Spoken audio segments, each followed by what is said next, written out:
আসসালামু আলাইকুম। ওয়ালাইকুম সালাম। আসসালামু আলাইকুম। হ্যাঁ আপু, কেমন আছেন? জি, ভালো আছি। আপু, আপনার নাম কি? আমার নাম তাসলিমা।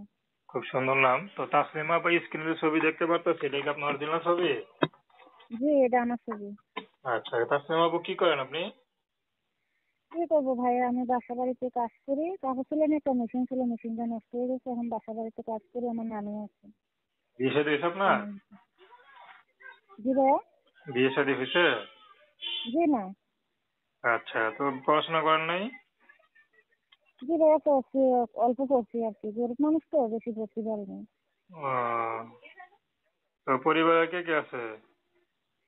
আমার ফ্যামিলিতে আমার নানু আছে আর আমি। আচ্ছা, এখন কি জন্য আসলেন? সহযোগিতার জন্য না বিয়ে শাদী করবেন, কোনটা? না ভাইয়া, আইসি আমি একটা গরিব ঘরের মেয়ে, অসহায়। যদি কোনো ভাই, কোনো বন্ধু আমার পাশে থাকে, আমাকে হেল্প সহযোগিতা করে, আমার দায়িত্ব নিতে পারে, তাহলে অবশ্যই সে যা যা বলবে আমি তার কাছে দিয়ে বসবো। আচ্ছা, আবার টাকার উদ্দেশ্য, টাকা ইনকাম করবেন সে উদ্দেশ্যে তো আসেন নাই নাকি?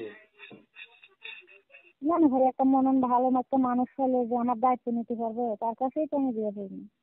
আচ্ছা, তো দর্শক, আপনারা তাসলিমা আপুর কথা শুনলেন। তো প্রেম ভালোবাসা, সাহায্য সহযোগিতা, বিয়ে শাদী করা একান্ত আপনাদের ব্যক্তিগত ব্যাপার। তো আসুন আমরা 5 ওয়াক্ত নামাজ পড়ি, সর্বদা দেশের সেবা করি। আসসালামু আলাইকুম।